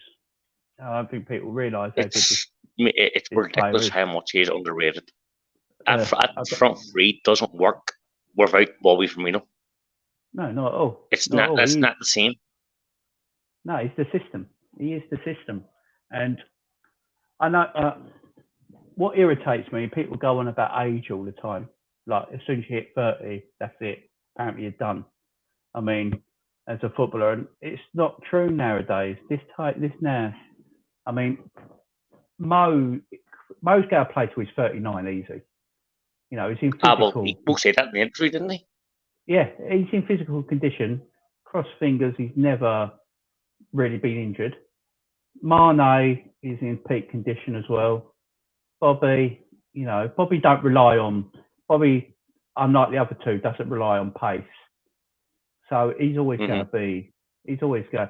It's all up here. As long as you've got it up here No, and you still got your legs Bobby's. about you. I don't think Bobby's never black on pace. Bobby's always he's seen things happen in the game before anybody else seen it. If you get me, Yeah, yeah. I know. You mean he bit just like he reads the game so well. it's a bit like I liken it a bit like Teddy Sheringham back in the day. Yeah, Teddy yeah. Teddy Sheringham weren't quick, but he always had 2 yards in his head. And Mm-hmm. I think Bobby's a bit like that. Bobby's quick over like 5 yards. If you can get that 5 yards, Bobby's quick. But over that longer Yeah, distance, he's not like, he's not Salah and Mane, obviously. But he just goes underrated, and it doesn't. It just shows the last two league games he's played, we've scored 10 goals, mm-hmm. and there is a reason for that. And I like Jota, I really But do, but I think at the moment Jota's place probably at the moment, if he's not playing the left side of the attack, he's probably on the bench at this moment in time. But that's not a bad thing. That's not a bad thing. Jota's only young himself. I think he's only I 24, isn't he? just I just turned 24, hasn't he? Yeah, he's young. He's got so much to give. He's still got a lot to learn. He's going to be fine. He's still going What to get does my plenty head of in, game time. especially was it last season? Everyone shouting out, "Boy, Firmino, he's poor. He's done. He's finished. He's out. He's not scoring goals." No, The thing with Bobby Firmino last season was Bobby needs a crowd. he does. He's Yeah, proved this year he needs a crowd in front of him to perform. He's an yeah, entertainer. yeah. Just one of them people he likes to hear the love and the allergy or all Yeah. that. He just needs that. I'm a bit like that myself. I mean, um, I can't do certain things sometimes with like learning to drive sort of thing. So you say you're learning to drive, and instructors I've had before were I couldn't do it with them. I just couldn't do hmm it. I couldn't get on with them. Now I knew what I was doing, but I Yeah. couldn't do it with them. And then I had Yeah. a brand new instructor, and me and him were just like that. And he was Ah. funny. We worked off each other, and but I still know what I was doing. But because he was there, it made me even better. You felt it was easier. Yeah. And I think that's with Bobby. Yeah. You know, he never lost any of his ability. He just needs that love. No. He needs that arm. He needed like 50,000 people's arms around him, and that's what he's needed. He's proved this year, hasn't he? He's got six goals this season. He's got the same amount of goals as Ronaldo in all competitions. It's ridiculous. He's got more than Lukaku. He's got more than Lukaku. And people were bigging up Lukaku at the start of the season, saying he's going to be the top goal scorer in the Premier League. Oh, that's what I was just saying. Like, because Lukaku and Ronaldo came into the same summer, everyone's like, who's going to be the best goal scorer, Ronaldo or Lukaku? You're thinking, is Mo Salah just this average bum? Is Harry Kane? Harry Kane's going through a few problems, but, you know, he's not, you know, he's always been up there the last few years. Harry Kane's far from finished as well. I think people are taking that too far. I think what it is he's playing in his own head at the minute. All that Man City stuff has messed him about a wee bit. Oh, Harry Kane's it's like when you're living with a wife, you know, you don't love anymore. Yeah, exactly. That's exactly what it is. That's what it is. You're just going through the motions, and you know you shouldn't be there anymore. You should leave, but something telling you can't. And I think that's what's happening with Harry at the moment. I mean, I've always gone on thinking I always take the mick out of Harry Kane and all that, but no, I don't think he's as amazing. I think he was treated very unfairly with David Levy. Yeah, I mean, he was treated really unfair. Yeah, I mean, Levy knows he doesn't want to be there, but he wants ridiculous money for him. And the thing there is, though, he's going to get less money for him because at the moment Kane's a little bit damaged, and he's not going to get the money. But I just don't. With Harry Kane, I think he might have just blown it. That's the problem. I just don't know where he goes now. I don't see Man City going in for him again. I don't. But I think Man City want Haaland. He must have been told last season, give me one more year and you're going to leave. Yeah. He must have been promised that, or else he would never come out publicly and say, I want to leave. Well, I think what it is, he said, if we don't make top four, you've got to let me go. Yeah. Don't get I want to play Champions League football. And he's a Champions League footballer. He needs to play Champions League football. Yeah. And I think if you don't get that, let me go, because I can't do any more for you. I'm not going to win anything. And they apparently come to that agreement. But then in the summer, the only thing I would say about Harry Kane, he gets away with it a lot. I mean, I don't remember a footballer going on to Gary Neville's show and then saying how much he should be worth. And saying, I'm probably £100 million player. So if Levy gets that, they probably should accept it for me. And then things like that. They get it. Yeah, I mean, because he's a media darling, the England captain, he got away with it a little bit. But no, he's in a relationship I don't think he can get out of. And his problem is that Haaland is available for 75 million euros in the summer. Yeah, but if you look at that one, is it that his agent?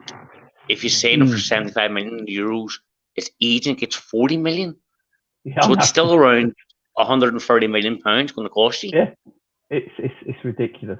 It's ridiculous. How can an agent justify asking for 40 million to transfer a player? I know, it's crazy, isn't it? And he's going to be on $500,000 a week as well. Easy. Easy. $500,000 a week. I mean, if only Liverpool get him. It's stupid. But because Haaland's going to be available, he's much younger than Harry Kane. And at this moment in time, if you had to choose between the two, you go Haaland, don't you? And I don't think he'll go to City. I don't know. I've got this funny feeling that Haaland's going to Bayern Munich. I've got this funny feeling he's going to Bayern Munich. Bayern Munich buy the best player in the league every single season. That's what Bayern Munich do. They own that. If Mbappe goes to Madrid, Haaland goes to PSG. That could be it, because they need a replacement, and that's my only worry with Salah. That's my only worry with Salah. Well, that's what I'm hoping. That's what I'm hoping. Yeah, because I don't see. I've said this a million times with Salah's contract situation. I don't see Salah going. I don't see him going to Italy because AC Milan are not the team they were, and they're not better than us. Inter Milan won the league, but had to sell all their players because they've got no money. And Juventus are not the Juventus of old, and I don't know if they can afford him anyway. So I don't see him going to Italy. In Spain, he's only got one club, and that's Real Madrid because Barcelona ain't got no money. But if they're going for Mbappe, I don't think they're then going to go and get Salah at the same time with Benzema still there. No. And I think that, and they like that Vinicius, don't they? So I don't think that'll happen. So the only club realistically is PSG. I know Newcastle, but Newcastle ain't going to be in a position to buy him anyway because they could be. Newcastle's not going to be in a position to buy anyone big for at least not 5-7 years. No, not for a long time. Not for a long time. So I think Liverpool would... Newcastle ain't way over the top. Way over the top, Newcastle. I said it on... I was on Coppish last week and I said it. I said, I don't think Newcastle will get near a league for 10 years. No. I just... What people forget about this takeover is when Chelsea got took over, Chelsea had a good team when they got took over. I mean, they finished second that season, I think, when Abramovich bought them. And then I'm not sure. Second or third, it was saying like I think it was fourth actually because they beat us anyway. They beat us on the final day of the season, didn't they? Get Champions League. Yeah. So yeah, it was fourth, wasn't it? So they had a decent team already. Man City, when they got took over, had a better team than Newcastle. So, and plus, back then when when Chelsea got took over, the only real team they had to beat was Man United at that time. Because Arsenal was that's when Arsenal started to drift away. They started downfall at that point, didn't they? Yeah, Liverpool weren't the team. They were just coming up again, and we had Hodgson in charge, I think, didn't we? So they only had Man United to beat. So it only took them 3 or 4 years. Chelsea took 2 years, I think, didn't it? I think Chelsea won the league in 2 years. But as I say, they only had one team. Man City then had Chelsea and Man United to beat, and Liverpool were just on the periphery. But Newcastle's problem is they got Man City, Chelsea, Man United, Liverpool. They're not going anywhere. You got Leicester, they got money. Everton have got money. You know, there's a lot of teams that have got a lot of money, and they've got to get better at first. And I just don't see it. And they've not won a game this season. There is a big chance they get relegated still. So there's a very big chance, I think. I mean, there's 2 spaces left because Norwich have gone. No, Norwich are down. They're away. They're gone. So there's 2 spaces left, and you look down there. It's gonna be a fight between Newcastle. I think Leeds are in trouble. I think they might. I don't understand why Newcastle sacked the manager without having someone come in right away. Yeah, it makes no sense. That kind of confused me. No, it makes no sense. I thought, I mean, as soon as it broke, right, someone's coming in the next day. They've got someone lined up. But they got nobody. And I think it's that Fonseca, ain't it? They're looking at. That's they're looking at. They're also looking at Frank Lampard. So you get rid of a manager who's better than the man. I don't like Steve Bruce because he plays obviously for Man United, but no. But if you're talking about a relegation battle, Steve Bruce is the guy you want. Yeah, you don't want Frank Lampard. I wouldn't. I've got one. I've got a feeling they're going to get Rafa back. I've got this feeling they're going to get Rafa because Rafa ain't working at Everton. It's not a fit. It doesn't work. I mean, they got ripped apart by Watford 5-2. And it was funny, but it was hilarious. But I like Rafa, and I don't want to see him like that. So, and Newcastle love Rafa, and Rafa loves Newcastle. And Rafa's never had really a massive load of money to ever spend at any club, really. He's ever been at. No, I don't think he has. And he could have quite a bit of money, and I think Newcastle and that Amanda Steveley and all that, I think they will trust Rafa with the money as well.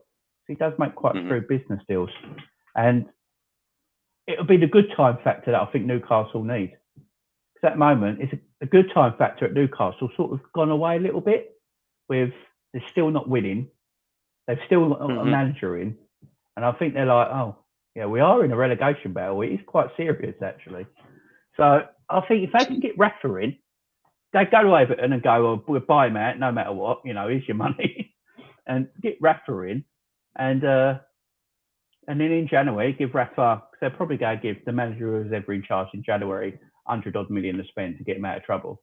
Well, there's talk it's around 150 to 180 million in January. Yeah, they're going to give him money.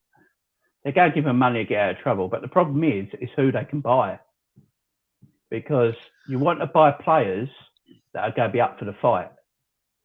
So, well, there's also talk I seen yesterday that the Premier League clubs may actually boycott Newcastle and refuse to do business with them.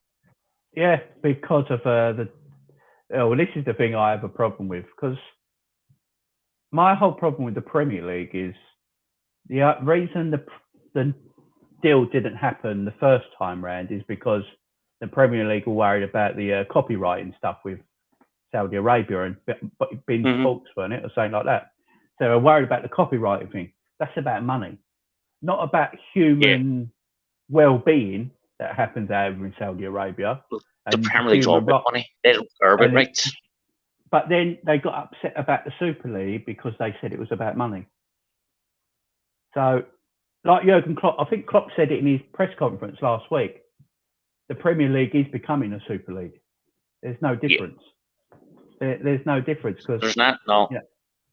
You let these oil countries come in and just take a club up like that with no worries. There is completely no difference. But I don't, as you say, I don't think there's all these billionaires in the Premier League, and Liverpool have money. If you look at every single owner in the Premier League, somewhere along the line, they've done something wrong to get that money. Yeah, of course they have. Yeah. So is Newcastle any worse than Man United, Chelsea, Liverpool? Probably not. But I always look at it as well, like, because people are going like, this with Newcastle, so the Human Rights Act of their owners and all this sort of stuff. And I'm thinking, like, you do know the British government have armed so many other countries, terrorists and stuff like that, you know, through money and armory and all that sort of stuff. So, you know, well, the Queen shook hands with Saudis. Yeah, I know. Is there a lot of difference? I don't think so. But it's just that Saudi Arabia are just more upfront about it. You can't have it both ways. No. If England do business with Saudi Arabia, then why can Newcastle not do business with Saudi Arabia? Yeah. It makes no sense. Saudi Arabia, I think, is the place at the moment. Like, they're doing boxing events over there, aren't they? Well, there was no uproar when Anthony Joshua went to Saudi Arabia for a fight. No. And they're going to do many more. I think they do the wrestling over there. WWE are over there. Yeah. They signed $1 billion contract or something like that to do Saudi Arabia. It's ridiculous money. They're all doing it. It's just, I think it's just, we all got to get over it a little bit. It's just going to happen. It's going to happen, and just let it be. But as you say, I don't think Newcastle going to be where I think their fans think they're going to be. I think they've got to get past teams like Aston Villa and your Evertons before they do anything. And at the moment, Everton's a weird one for me. Everton have a lot of money. Yeah, they spent loads. The amount of money they have wasted. Yeah, they spent crap, ain't they? How stupid can they get? They've got no scouting. There's no scouting. They're going to go waste all this money in a brand new stadium. Yeah. Oh, no. Everton stay where they are just now until they actually have a half-decent team. Yeah. That's one thing I'm glad FSG... Yeah, exactly. But that's one good thing I'm glad FSG did, that he never moved Anfield. They just improved it. I've got to say, that's the one thing I will say about them. At least they didn't... Because Hicks and Gillette wanted to build a new stadium, didn't they, in the park? Stanley Park. They wanted to build a new stadium, and it's all, and they got all blueprints up and all this rubbish and designs. But FSG were like, no, we'll stay here because it's a stadium. We'll just improve it. And now they're improving. I think it's the Anfield Road end, don't it? They're rebuilding up, and it's going because once you can rebuild the stadium. Yeah, but you can't rebuild history. No, you can't. And the atmosphere is created inside that stadium. Look at Arsenal. Look how much they're struggling. Exactly. I know. I've got quite a lot of Arsenal friends because where I live and all that, a lot of Arsenal fans around here, and they hate the Emirates. They don't like it as a stadium. They hate it. They won everything at Highbury, and then they just destroyed it. It's marvelous. I don't know why I never did that. It's like Tottenham, the Tottenham Hotspur Stadium. They got the toilet. They got probably the best looking stadium in the world, but they got a crap team. It's pointless. I've always said I don't think it looks that nice. I don't think the stadium actually looks that nice. I've been it looks like a toilet seat. It looks from the aerial view. I've been in it. I've been in it. It is actually lovely inside. I've got to say, it's lovely inside. Yeah, and the way they do their beer is incredible. So you get a pint there, and you put it on this thing on the bar, and you push it down, and it fills up your beer. Brilliant. It's really weird. How the hell is that possible? So they got like the bar's there, and they got these discs, and you push your glass down, and then the beer fills into the glass. It's really cool. I'm baffled now. Instead of the old pump. But their changing rooms are massive because it's also an NFL I've seen the change room, yeah. The NFL ground underneath, don't they? Yeah, the pitch comes out, and then you've got the NFL pitch underneath. They don't change the turf. They got revolving turfs. It is amazing inside. Smart idea. It is amazing inside. But all their money's gone on that, and their revenue comes from NFL and from the Premier League, but they haven't got the team. So I've always like build your team first, and then build everything around it. Yeah, it makes sense. Because without it, you just got a stadium. That's all you got. Well, if you haven't got a team, you can go fans to fill the stadium. No, exactly. And I don't get why Everton are building. I mean, I know Everton need a new stadium because their stadium is so old now, and it does need sorting out. But the problem is they've spent. I think only Man City and Man United have spent more in Everton in the last 3 years. I read something like that. As far as I know, like net profit wise, because Everton don't sell a lot. Everton don't sell a lot of players. It's just all buy, and then they just Everton baffle me. They really do. It's a strange one, isn't it? It's a strange one, and they got getting refereeing as your manager. It's weird. I seen the overlap, the fans debate. Yeah, I watched that. Toffee TV was on it, and they were saying Rafa's going to stay. Rafa, there was talk of Rafa going back to Newcastle. Would it happen? Yeah. And Rafa won't go anywhere. You stay. But he said the same thing about your man. I forget his name now. Ancelotti. Yeah. The second he got a chance, he was away. Yeah. He was gone. One season. Why would Rafa stay at Everton? I don't see him staying. I really don't see him staying. And if Newcastle come calling for him, I think he's away. To Newcastle. I think he'll go. He's away because he loves Newcastle. I think the easy thing to go to Everton was that he's got a house still in Liverpool. Yeah, he still lives in Liverpool. He lives in Liverpool, so it's easy for him. And he wants to manage in the Premier League. I don't think he really wants to manage anywhere else. He loves the Premier League. No, he's tried his hand at other leagues. I don't think he loves Premier League. He loves English football. I think he was saying it the other week. He loves English football, and Everton was there. He lives in Liverpool. His family in Liverpool. Have you ever heard his daughter talk? She's got a Scouse accent. Scouts.